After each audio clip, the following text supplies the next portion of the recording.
Finally, the Kongs have made it to the inner sanctum of the island, Krool's keep.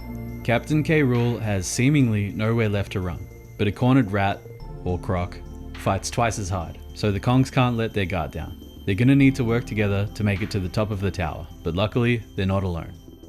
This is part 55 of Overthinking Donkey Kong Country 2. Krool's Keep is the only vertically progressing map in the game. It's 2 screens tall and takes us from the base of the tower to its very unstable looking peak. I think that vertical progression is a little more than just aesthetics too.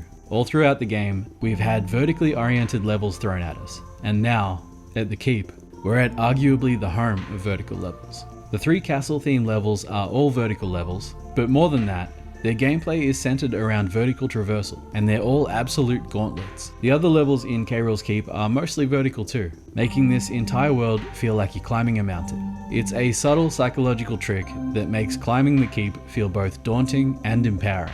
Anyway, let's have a look at it, shall we? I'm just gonna come out and say it. I hate the look of Krool's Keep. It's gotta be my least favorite map in the game, except for maybe the Flying Croc. It's an ugly, uncomfortable looking structure, precariously balanced on the finest point of the mountain. I suppose in that sense, it is very well suited for the Kremlings. I don't think they've ever built something with safety in mind. But it's not all bad. This circular Mount Rushmore of Krool heads, while I'm not crazy about that design, has this cyan glow coming from their collective throat, and I think that looks awesome. I also love the reappearance of Donkey Kong Island. I don't like the design, or how they used a render that's no longer accurate, but I love its inclusion. It's a great full circle moment. A nod to Gangplank Galleon, our first moments in DKC2, and a reminder of where we've come from, how far we've been, and why we're on this quest to begin with. The green sky is cool. I hesitate to call it nice, but it is cool. The overwhelming green palette just drives home the idea that this place isn't hospitable for the Kongs at all. If it wasn't actively hostile, it'd still be poisonous or something. And as I was saying before, the way the progression is just this steep upward climb really helps sell the third act. And that's about as good a segue into the levels as we're gonna get. Krool's Keep opens up not on a castle level, but with a glacier level. Similar to how Crazy Kremland gives us the hive before the roller coaster. Arctic Abyss is a fine level, and arguably the second water theme of DKC2. We spend most of the level as On Guard, and the level itself seems to function as a showcase for his talents. It snakes back and forth, but generally progresses upwards. The keep teases us a little longer by having the follow-up to Arctic Abyss be the final mineshaft level, Windy Well. This level is gorgeous, but we've covered that already. It's also the most visually distinct of the mineshaft levels. And what I love about that is how well it serves as visual connective tissue between the glacier below and the keep above. With its cold, blue-green gems, greyish walls, and stark white lighting. The level revolves around the rising wind, which carries the Kongs up to higher and higher levels of the well. Arctic Abyss had a general upward progression, but it's here that the keep's theme of ascension really kicks off. Out of the well, we finally get a taste of Krool's Keep in Castle Crush, the first of 3 castle levels. Like the woods of Gloomy Gulch, I get the distinct impression that the castle levels function as a sort of triptych, telling a story within themselves. I don't know if story is the correct term here, but like, the 3 castle levels, aside from sharing the same totally unaltered tile set, serve as a sort of centerpiece for the world itself. Each one a brutal climb to the top, centered around, or more often than not, spurred on by, the level's main mechanic. For Castle Crush, it's the rising floor. I theorized that, based on its location on the overworld, it could be the slowly shutting drawbridge, or gate, or something, but I think the truth is much simpler than that.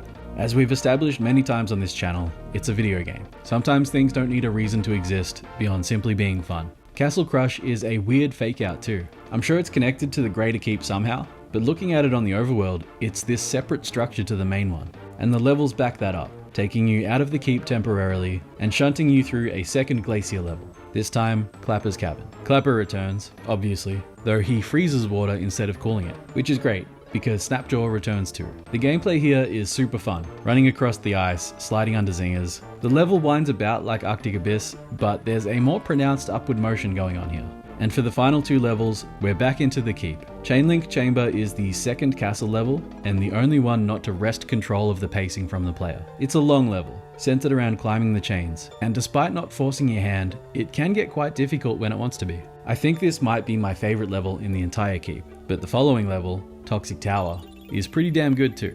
To me, this level is DKC2's answer to platform perils. It's a solid challenge before the penultimate fight. It's also a sort of dry run for Animal Antics, the true final level of the game. In short, Toxic Tower sees the Kongs tagging out for Rattly, Squawks, and Squitter, and desperately climbing to the top of the keep to avoid the rapidly rising flood of gamer juice. Toxic Tower has a bit of a bad reputation, but honestly, it's a great level. Stronghold Showdown, the boss level of K. Rool's Keep, gives us our first look at DK in the entire game, but not much else. There's no boss here, it's a fake out. DK is yanked through the ceiling, revealing K. Rool climbing aboard his airship, the Flying Croc, and gunning to make an escape with our boy in tow. Yeah, I'd rather a boss, but like, I love how this entire world is such a brutal death march, only to rob you of the payoff at the end, and force you into the most frustrating level of the game before fighting K. Rool for real. I know that sounded sarcastic, but I truly love it. Just talking about it now makes me want to go back and replay it all over again. I think as far as third acts go, K. Rool's Keep is more or less flawless. As I've said before, it's this brutal climb to the top, through the most challenging levels we've seen to date. It is the climactic final scene, the CGI skybeam moment of DKC2, where the stakes are at their highest and the action at its heaviest. I think that's also why the Stronghold Showdown no-show is so fucking funny.